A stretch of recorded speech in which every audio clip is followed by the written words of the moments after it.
Jeremías capítulo 9. Esta profecía que Jeremías ha venido dando, que empezó desde el capítulo 7 y continúa, está dividida en nuestra Biblia en capítulos y versículos, pero obviamente la profecía fue dada o sea, sin estas divisiones.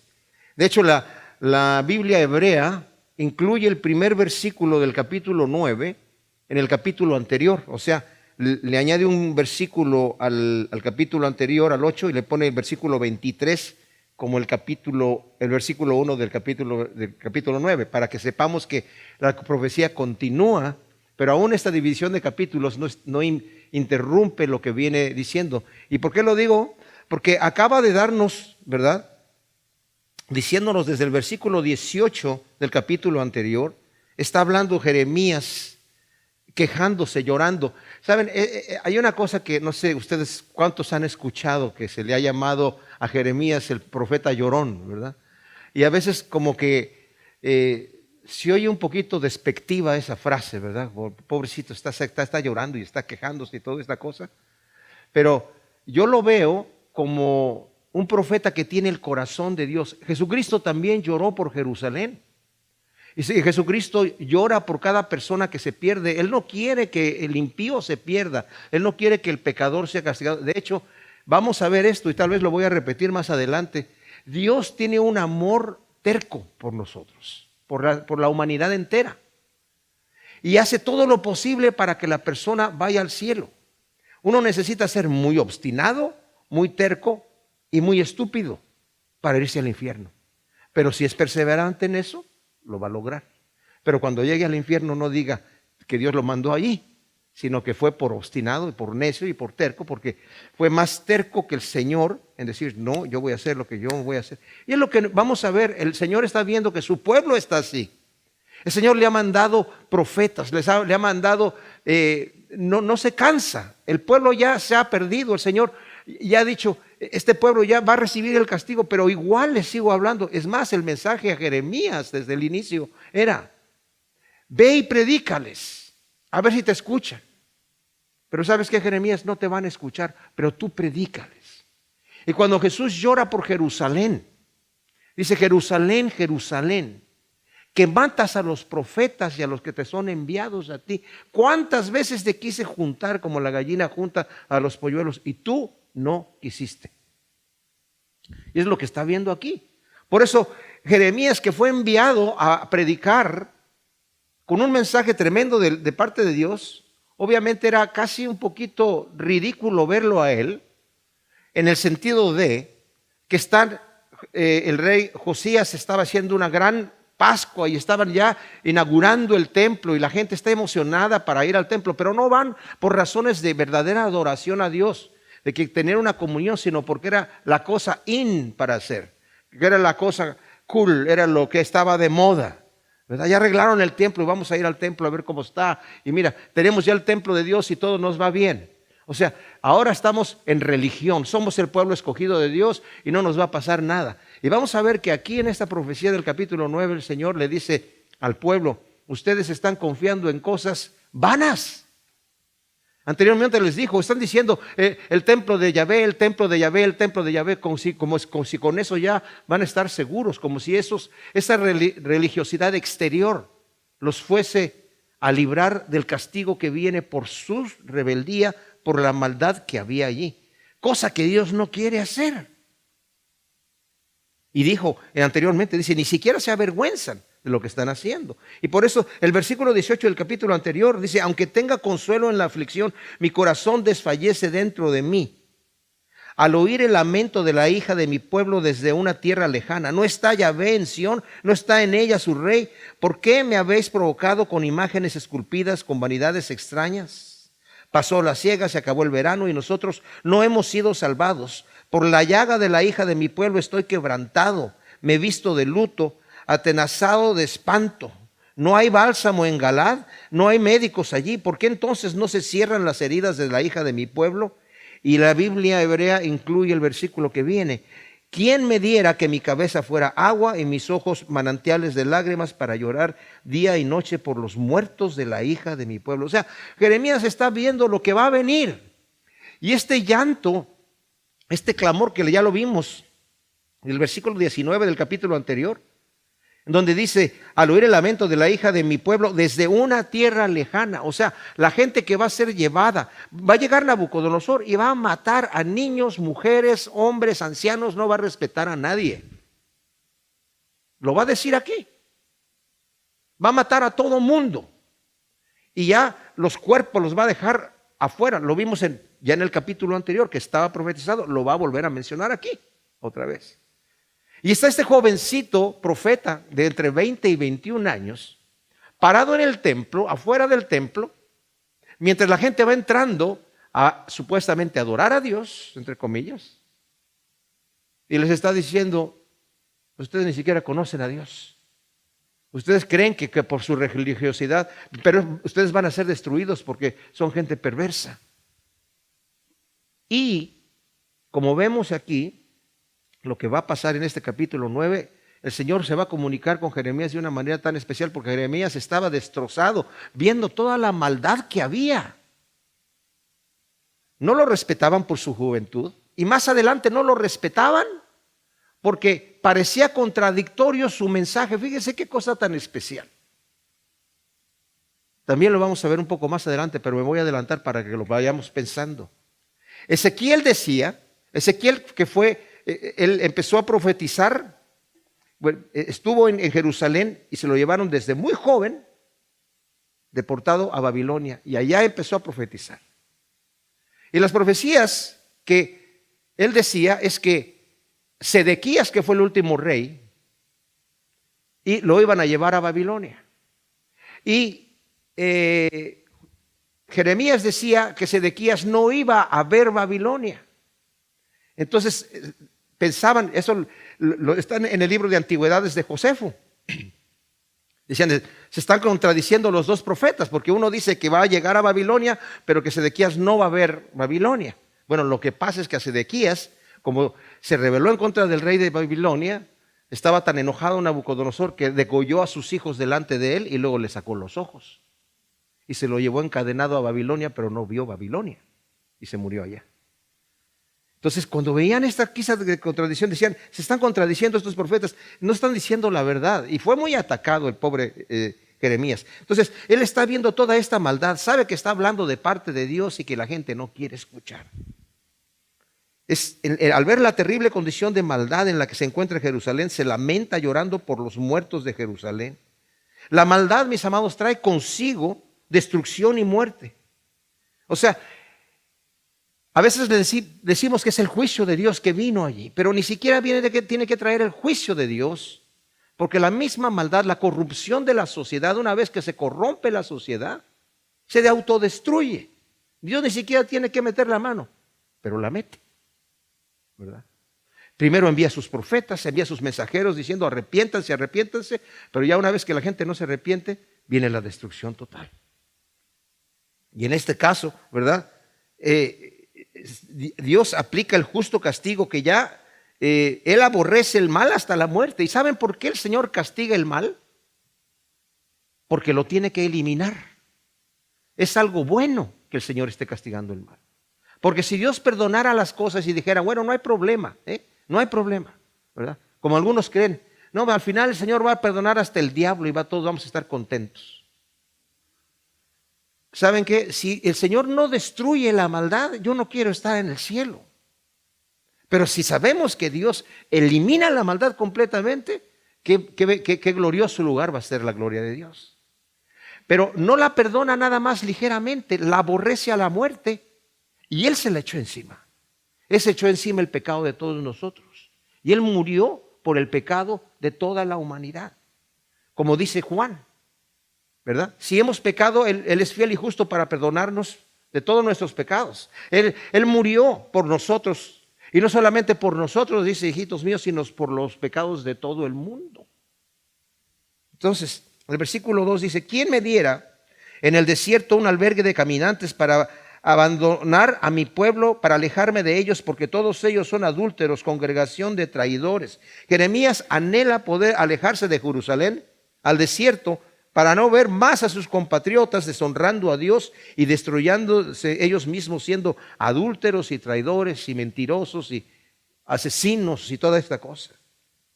Ahora, en los desiertos de Arabia suele haber albergues para caminantes en donde nadie vive allí, pero la gente que va transitando, ¿verdad?, en la noche necesita un lugar en donde quedarse, y hay esos albergues. Y dice, ojalá yo pudiera irme al desierto a uno de esos albergues para no estar con mi pueblo.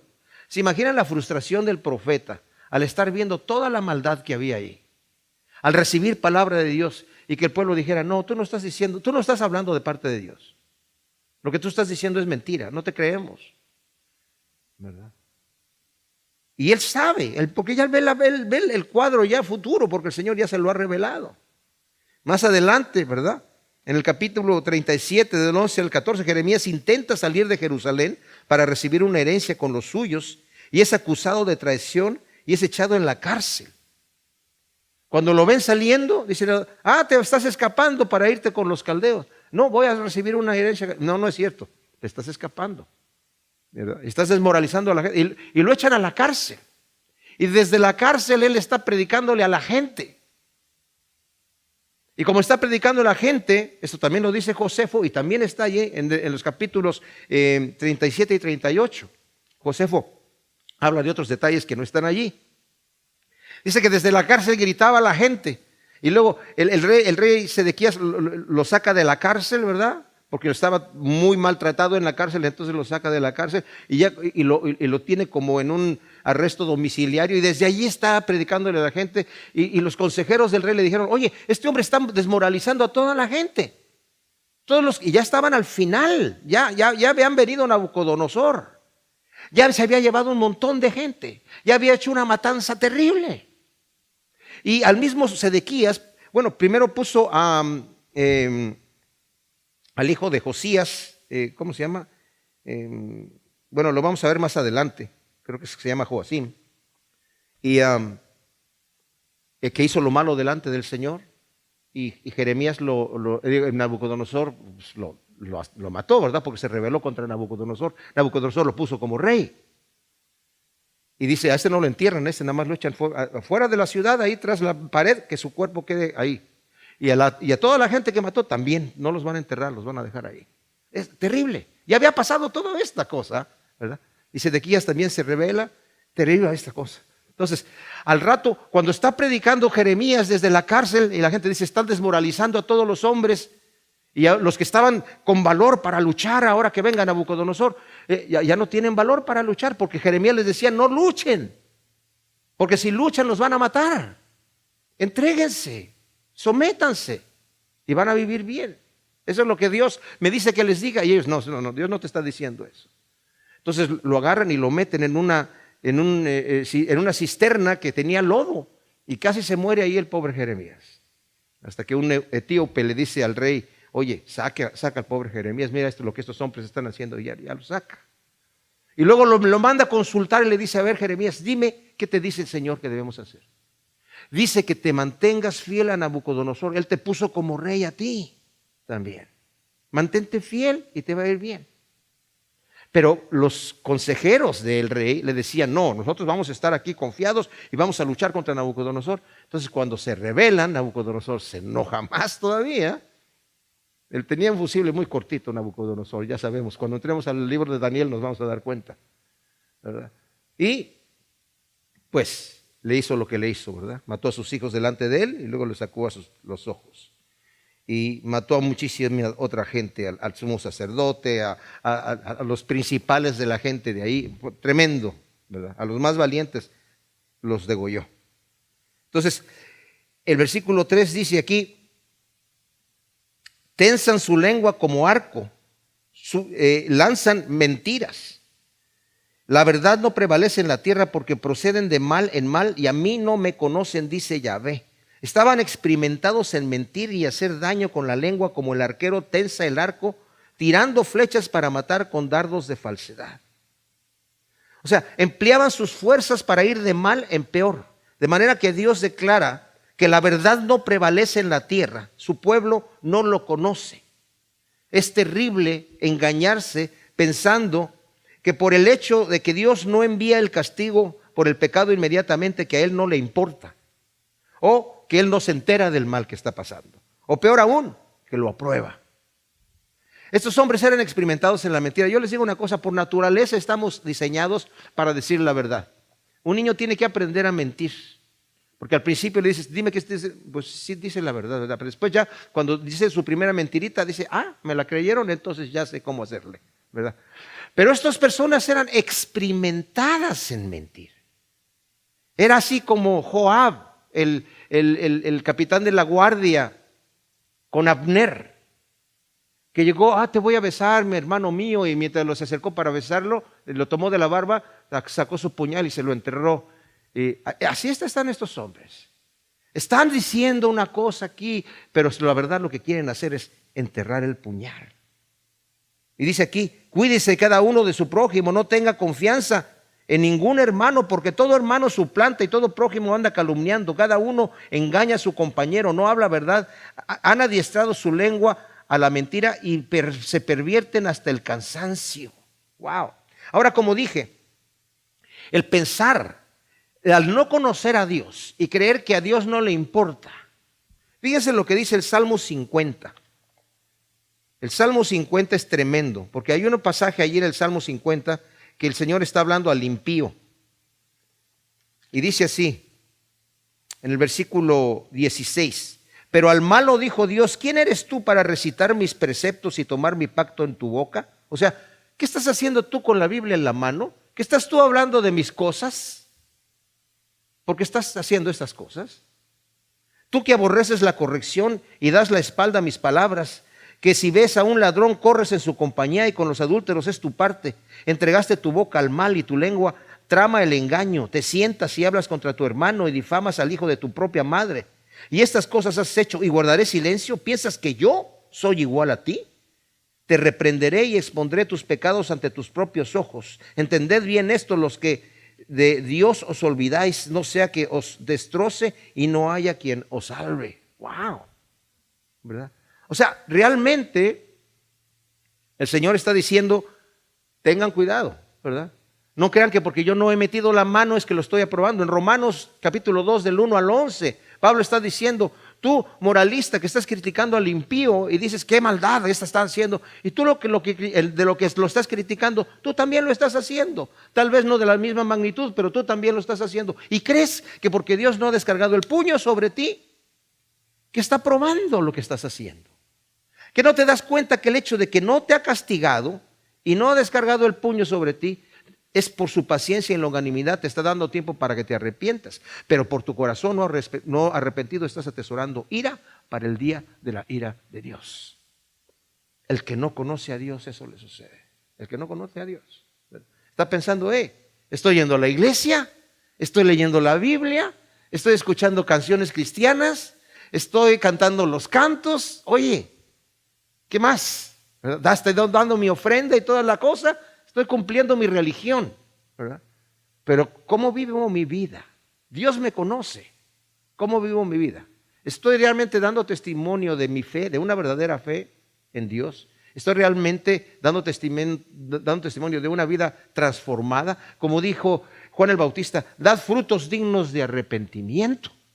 Muestren frutos dignos de arrepentimiento. Al final del capítulo lo va a volver a mencionar, ¿verdad? Dice, tu morada, le dice en el versículo 6 a Jeremías, tu morada está en medio del engaño y a causa del engaño se niegan a conocerme, dice Yahvé. O sea, Yahvé advierte a Jeremías que él vive en medio de gente que engaña y han sido engañados. Fíjense qué cosa. La persona que se adiestra en la mentira se engaña a sí mismo. ¿Saben qué? Satanás es el maestro de mentira, ¿verdad? Sabemos eso, que así la Biblia lo llama. Él está engañado. Él cree que de alguna manera se va a salir con la suya, de alguna manera. Por eso sigue en lo que sigue, ¿verdad?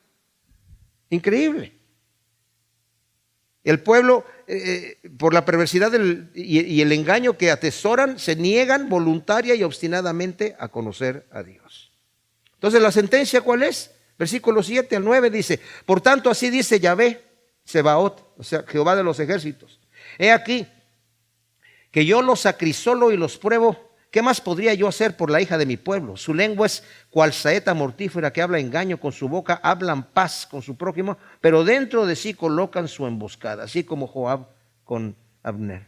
Y no he de visitar por estas cosas, dice Yahvé, de semejante nación no se vengará mi alma. La sentencia de Yahvé sobre el pueblo perverso es el castigo para acrisolarlos, pero se tornarán en plata pura. Anteriormente ya había dicho el Señor que eran plata reprobada. En el capítulo 6, si le dan la vuelta atrás, un par de páginas, en el versículo 28, todos son rebeldes obstinados y propalan calumnias, todos son bronce y hierro de mala calidad. Resopla el fuelle y el fuego consume el plomo, pero en vano refina el refinador, pues la escoria no se desprende. Plata reprobada serán llamados, porque Yahvé los ha desechado. No obstante, el Señor dice: yo los voy a acrisolar, los voy a probar. O sea, a través de toda esta matanza que va a hacer Nabucodonosor, y los que se van a llevar a Babilonia, y toda la gente que allá también van a morir, y los que van a morir en Egipto porque se fueron allá supuestamente para librarse de Nabucodonosor, y Nabucodonosor va a conquistar Egipto y los va a matar a ellos allá, y se los va a llevar a otros a Babilonia, y también los va a matar a algunos de ellos. Va a quedar un poquito, un remanente poco, que son los pocos que van a regresar después del cautiverio a Palestina. Es impresionante, pero eso es lo que viene. Es el juicio que viene. Por eso dice el Señor: ese es el juicio que tienen, ¿verdad? De semejante nación no habría yo de vengarme. Ahora, la maldad es tal que solo piensan en sacar provecho de su prójimo con mentiras y acechos mortales. O sea, la violencia criminal ha llegado a tal grado la maldad en este momento, como lo vemos en algunos de nuestros países hispanos, en donde el crimen se ha acrecentado de tal manera que no se ve solución. Está en todas partes, desde abajo hasta los lugares más altos. Dice uno: ¿y ahora cuál es la solución aquí? ¿Verdad? Hay familias que están, todos ellos están involucrados en el crimen, en trato de blancas, ¿verdad? O sea, vendiendo gente. No, es terrible lo que está pasando en todos lados.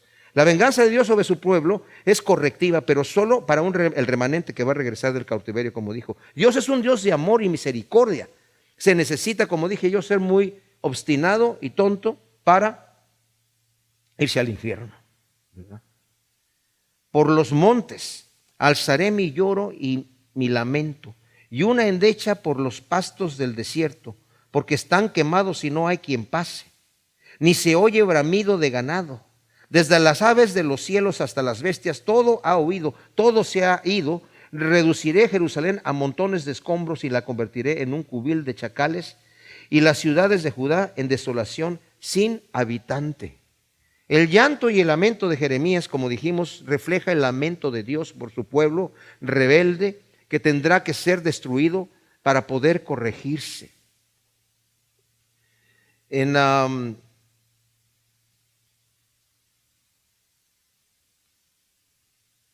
Habacuc, a ver si lo encuentro, porque está. Ay. Permítanme un segundito.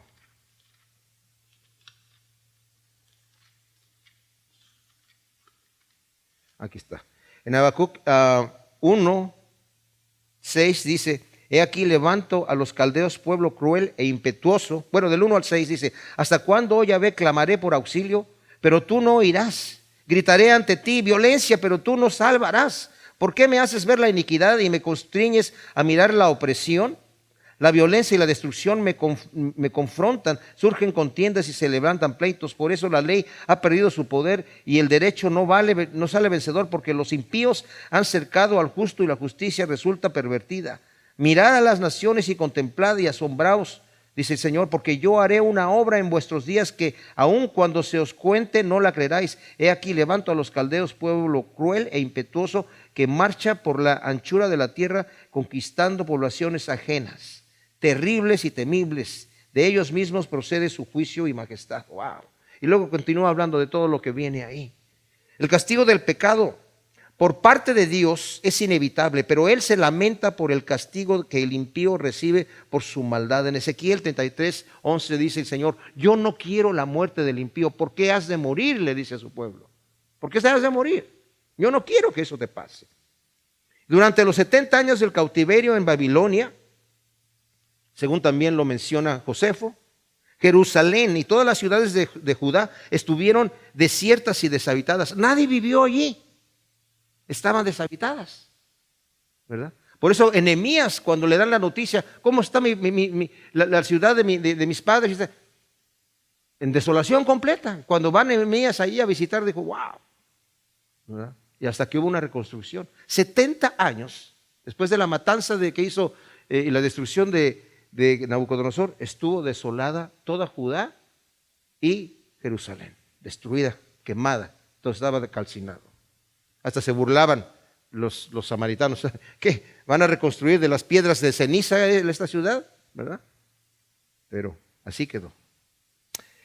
En el versículo 12 del capítulo 9 de Jeremías continúa esta tremenda profecía de juicio sobre el pueblo obstinado y rebelde, pecador, que se ha rebelado contra el Señor. Ellos lo saben. Aquí vamos a entrar en una sección en donde el Señor los desafía en su sabiduría, en su conocimiento. Y saben, es como la persona que conoce de Dios, pero que su decisión es en contra de la voluntad de Dios, pero confía en que es conocedor de Dios. No sé si se acuerdan el domingo pasado que Roberto Ried compartió con nosotros, ¿verdad? Que estaba en Tijuana, parece que estaba, se acercó un hombre recitándole versículos, pero el hombre estaba borracho, ¿verdad? Y le dijo, por favor, cállese, amigo. Aunque se sabe muchos versículos de la Biblia, pero está usted borracho. No quiero escuchar esos versículos en la voz de un borracho. Por favor, cállese la boca, ¿verdad? Como el Señor le dice al impío, deja mi palabra ahí, no la toques, no la ensucies, suéltala, ¿verdad? No andes diciendo, ¿y cuántos de ustedes o de nosotros hemos conocido personas que andan predicando y compartiendo de Cristo, ¿verdad? Pero ves la vida de ellos y dices, oye, pero mejor no digas eso. Yo a veces no cumplo todas las reglas de tránsito, ¿verdad? A veces ando un poquito más rápido de lo normal. Entonces, yo no pongo un pescadito ni una palomita en mi carro porque digo, no, ¿qué tal si la pongo y alguien me ve haciendo una infracción de tránsito y dice, mire el hermanito, ¿verdad? Así que, no, pero eso es para que me dé vergüenza, ¿verdad? Acá dice, ¿quién es el hombre sabio que entienda esto? ¿Y a quién ha hablado la boca de Yahvé para que lo declare? ¿Por qué ha perecido la tierra y ha sido abrazada como el desierto y no hay quien pueda pasar? O sea, acaba de describirnos en los versículos anteriores, en el versículo desde el 9 donde dice el Señor, ¿qué? ¿No he de visitar yo por estas cosas? De semejante nación no se va a vengar mi alma. Por lo tanto, dice, este lugar, Judá y Jerusalén van a quedar desolados, deshabitados. Ese es el juicio que viene de parte de Dios. Y luego pregunta en el versículo 12, ¿quién es el hombre sabio que entienda esto? ¿Quién es el que de la boca que ha hablado de Yahvé para que lo declare? ¿Por qué ha perecido la tierra y ha sido abrazada como el desierto y no hay quien pueda pasar? Ahora, esta pregunta, ¿verdad?, puede ser retórica, o sea, que no necesita respuesta. Que el Señor más bien está diciendo, no hay sabio ninguno de ustedes, ¿verdad? Que no hay, o sea, para entender la devastación por causa de los caldeos, no hay esa pregunta, pero también es una pregunta que el pueblo se va a estar haciendo cuando estén en el cautiverio. ¿Por qué nos ha pasado estas cosas? ¿Quién es el sabio que va a entender? Pero también la podemos entender desde el punto de vista que el Señor está desafiando. ¿Hay algún sabio entre ustedes? ¿Algún sabio entre ustedes que pueda entender la razón por la cual están pasando estas cosas? Estas profecías de Jeremías, mis amados, no crean ustedes que el Señor solamente le envió a hablar delante del pueblo. le mandó a escribir también. Por eso la estamos leyendo aquí. Porque esas profecías las iban a leer una vez que ya venía el juicio, para que una vez que ya estaban en el castigo dijeran, wow, mira lo que nos pasó por haber desobedecido a Dios. Pero ¿hay sabiduría en la gente? Dice el Señor. Los profetas vinieron mientras estaba el reinado del norte, diciendo, si ustedes no se arrepienten, van a venir los asirios y se los van a llevar. Va a haber una devastación aquí terrible. No va a pasar nada. No va a pasar nada. Somos nosotros muy fuertes y somos del pueblo de Dios y aquí no pasa nada. Y llegaron los asirios y se los llevaron. Y Judá, que estaba en el sur, no dijo, wow, esas profecías que dijeron se cumplieron. No, continuaron en su pecado. Solamente, por ejemplo, Josías, que estaba en este momento, mientras está esta profecía siendo escrita y siendo dicha por Jeremías, Josías estaba festejando la Pascua y estaba haciendo todas estas cosas, ¿verdad? Todas estas remodelaciones y bueno, volviendo a la adoración de Jehová, al pueblo, pero el pueblo no se arrepintió de corazón, no lo hacían de veras, lo hacían por fuera nada más. Pero el hijo, Joacim, fue un rey perverso, que cuando le empezaron a leer las profecías de Jeremías y de lo que venía, dice, a ver, pásame el rollo de la ley, ¿sí? Y lo quemó, lo cortó y lo echó al fuego. Entonces el Señor le dijo a Jeremías, vuelve a escribir otro rollo y añádele otras poquitas cosas más de castigo que voy a traer.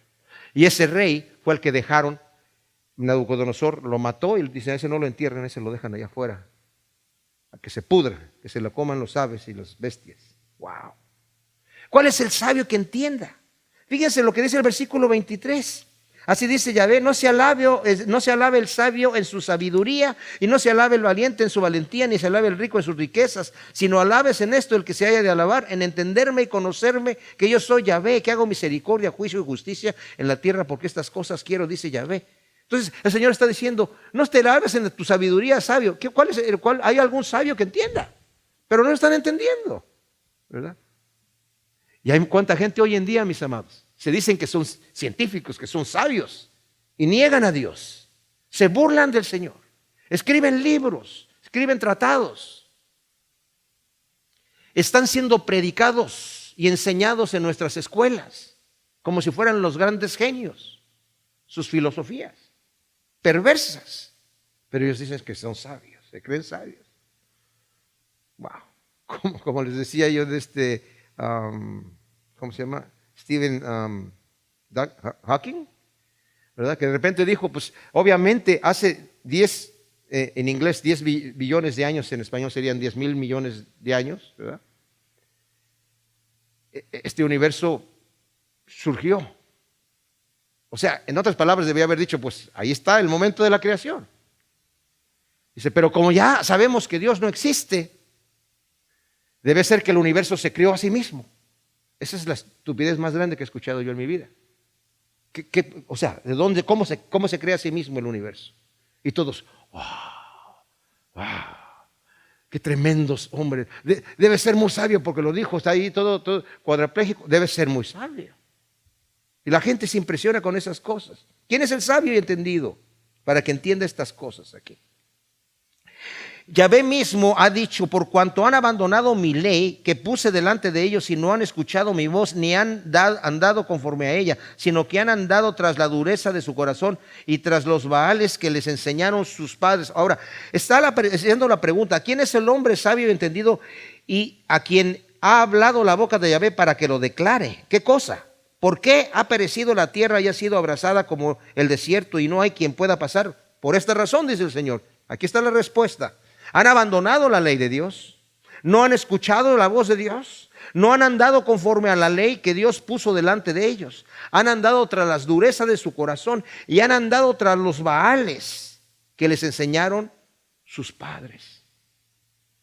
Miren, mis amados, la abominable condición en la que se encuentra el pueblo y el castigo que recibe es por causa de la herencia de maldad que recibieron sus padres.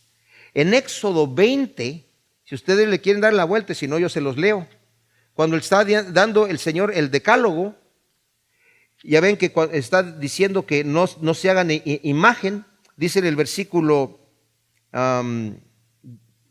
3. No tendrás otros dioses delante de mí. No te harás estatua ni imagen semejante de lo que está arriba en los cielos, ni abajo en la tierra, ni en las aguas debajo de la tierra. No te postrarás ante ellos ni los servirás, porque yo soy Yahvé tu Dios, Dios celoso que visita la iniquidad de padres sobre hijos hasta la tercera y cuarta generación de los que me aborrecen, pero que hace misericordia a millares de los que lo aman y guardan sus mandamientos. Ahora, hay gente que interpreta esto, a mi ver, equivocadamente, diciendo, no, pues si es una persona que se postra entre las imágenes, así como desobedeciendo eso que dice el mandamiento segundo, ¿verdad?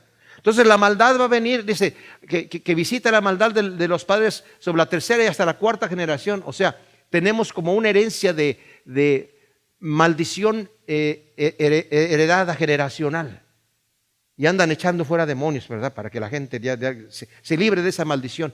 A eso no se refiere el versículo. Se refiere a lo que estamos leyendo aquí. Sus padres les heredaron.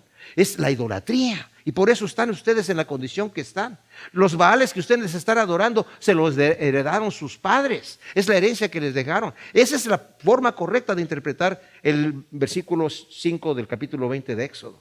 Y no una maldición así por maldición nada más. Es la terrible herencia de maldad que un padre o una madre o padres que no saben respetar a Dios le heredan a sus hijos. Y es terrible.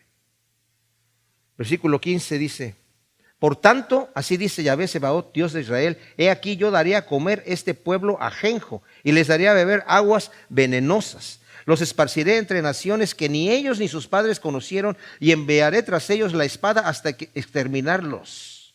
Ahora, la sentencia de parte de ellos para el pueblo rebelde y malvado es la destrucción casi total. Como dije yo anteriormente, solo un remanente va a regresar a Palestina. Y dice, aquí en nuestra versión dice, yo les voy a dar a beber ajenjo. Bueno, el ajenjo es una planta que es muy amarga, pero tiene propiedades medicinales, ¿verdad? Y en realidad la palabra en hebreo es la hana, que no se sabe exactamente qué planta es, pero se cree, si es el ajenjo, pues el ajenjo es bueno, ¿verdad? Pero si es la cicuta pequeña, la cicuta chica, porque hay dos tipos de cicuta, las dos son venenosas, ¿verdad? En cantidades especiales o de ciertas cosas parece que tiene ciertas propiedades medicinales, pero la utilizaban para como darle a beber a una persona cicuta para qué pena capital, ¿verdad? Entonces dice el Señor, yo les voy a dar a beber esa cicuta, ¿verdad? Y por eso dice, les voy a dar a beber cicuta y les daré a beber aguas venenosas. Ya había dicho anteriormente, en el 8:14 también, ¿qué hacemos aquí sentados? El pueblo está diciendo, reunámonos y entremos en las plazas fuertes y perezcamos allí. Ya cuando eso lo están diciendo cuando Nabucodonosor está allá sobre ellos. Porque Yahvé nuestro Dios nos deja morir, nos ha dado a beber agua envenenada porque hemos pecado contra Yahvé. O sea, ese es el juicio que viene. Y el Señor lo está volviendo a repetir aquí.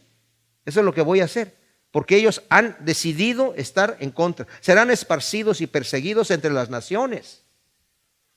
Fíjense cómo los judíos han sido perseguidos hasta el día de hoy. El antisemitismo continúa.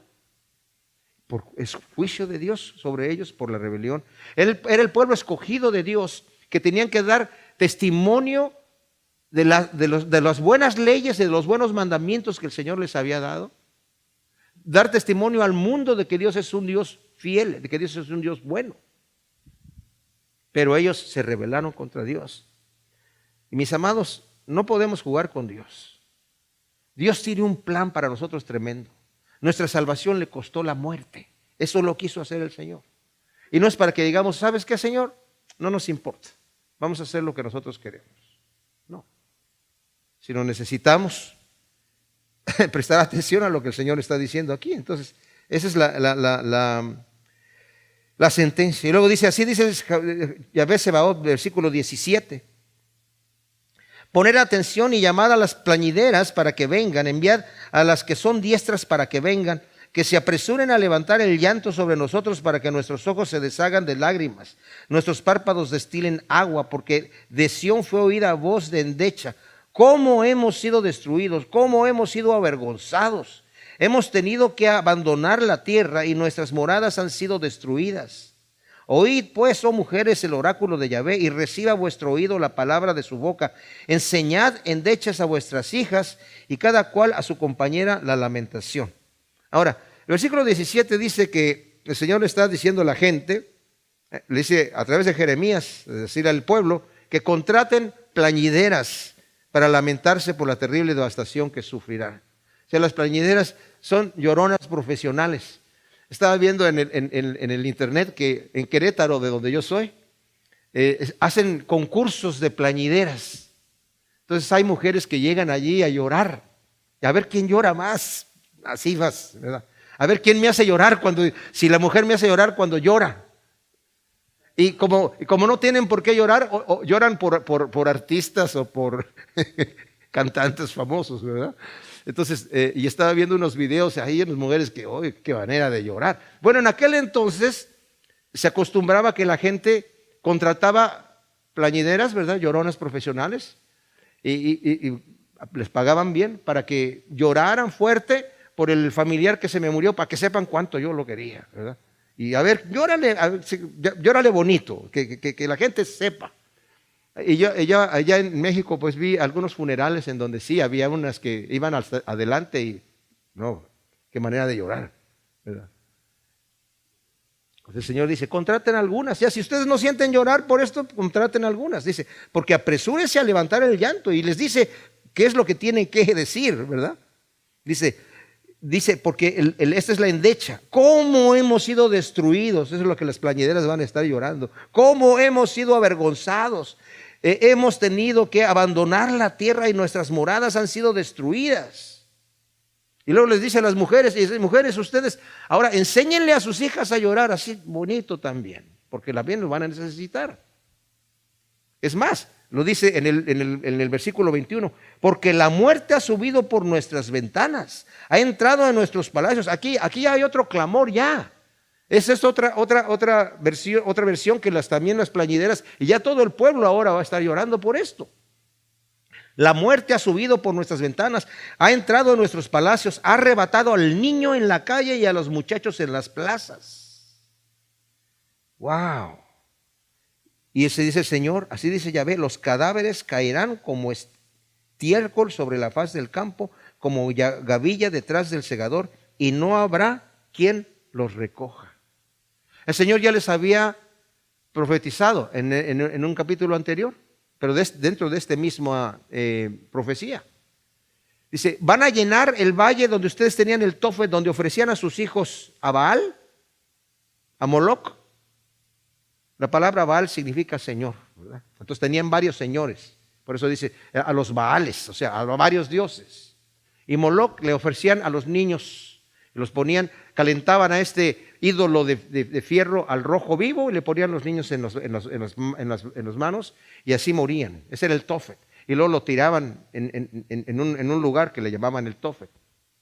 Más adelante, ese lugar lo destruyó Josías y lo convirtió en lo que se llamó después el Gehenna, que era el basurero, en donde pues estaba quemando todo el tiempo la basura, y ahí también tiraban los cadáveres de la gente pobre. Y el Señor dice, ese lugar se va a llenar, y se va a llenar todo el valle, y ya no va a haber lugar en donde tirarlos, los van a dejar así nada más en donde los maten. Y eso es lo que pasó cuando entró Nabucodonosor. Llegaron con una destrucción impresionante, impresionante.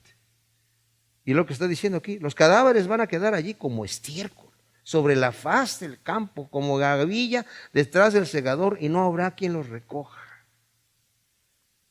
O sea, se describe, como dije yo, ese lamento que van a hacer las plañideras, y aún se les dice a las mujeres que enseñen a sus hijas, pero continúa el lamento, que no solo son de las plañideras, sino de todo el pueblo.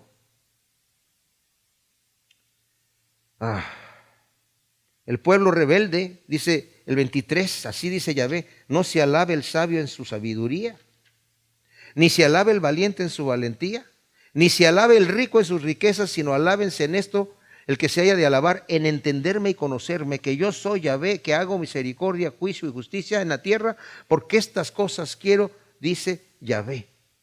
El pueblo rebelde, fíjense mis amados, estaba confiado en que eran muy sabios y muy inteligentes para poder entender que ellos sabían mejor la respuesta de lo que iba a pasar.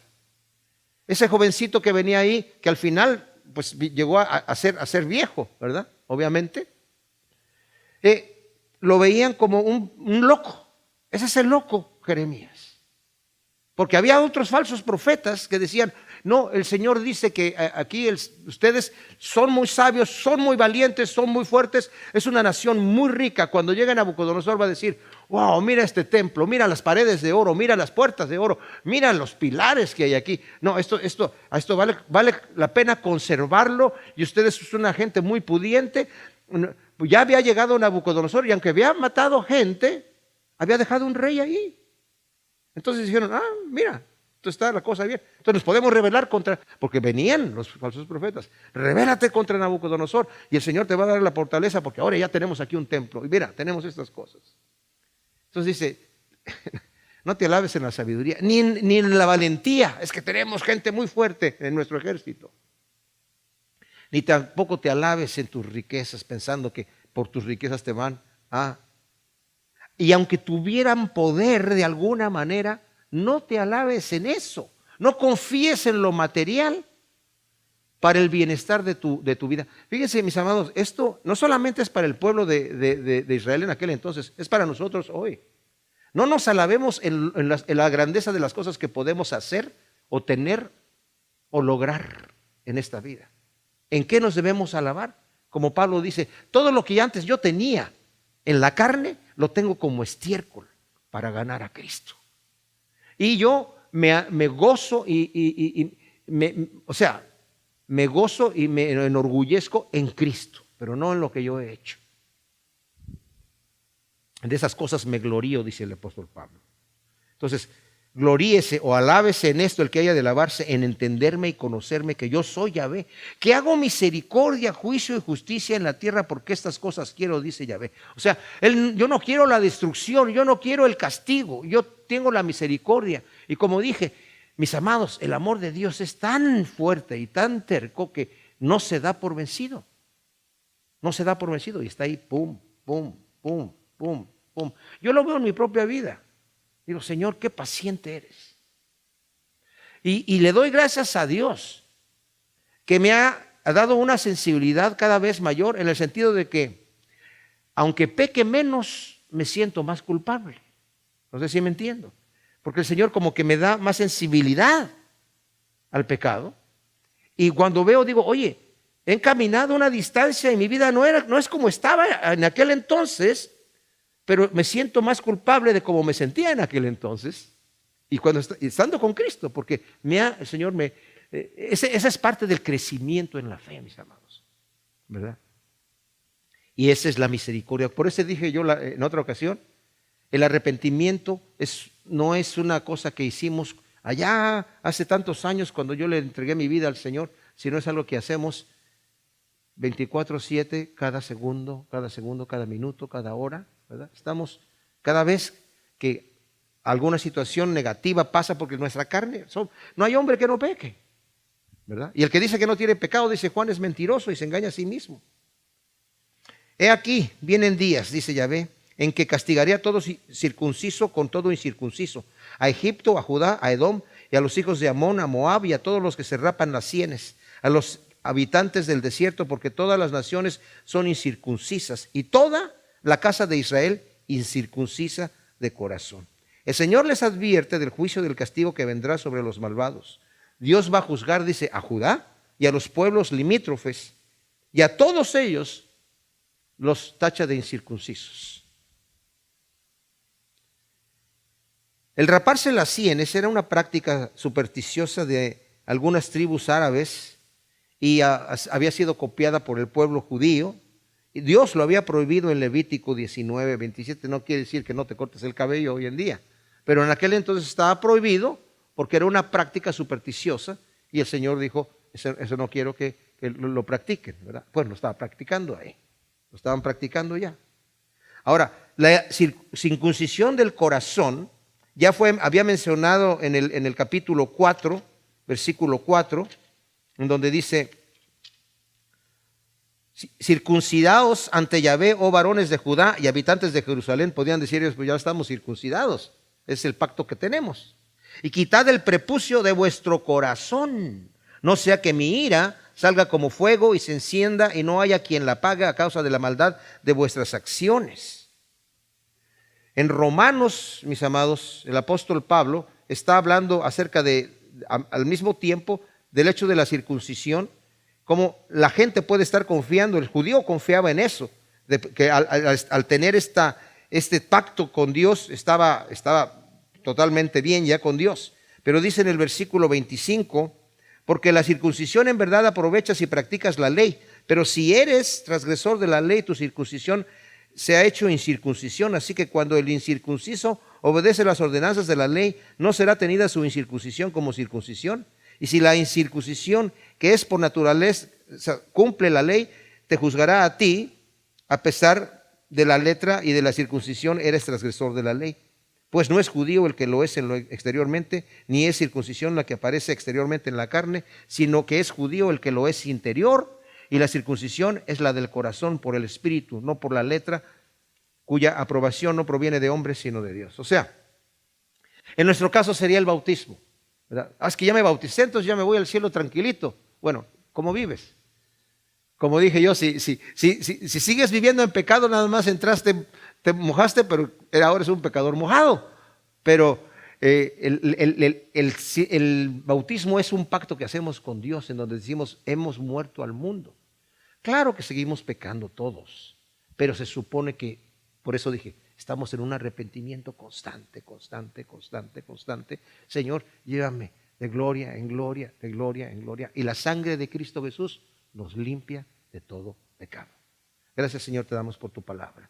Te pedimos que tú grabes estas enseñanzas en nuestro corazón y que sean como semillas sembradas en buena tierra para que den su fruto al 100 por uno en el nombre de Cristo. Amén.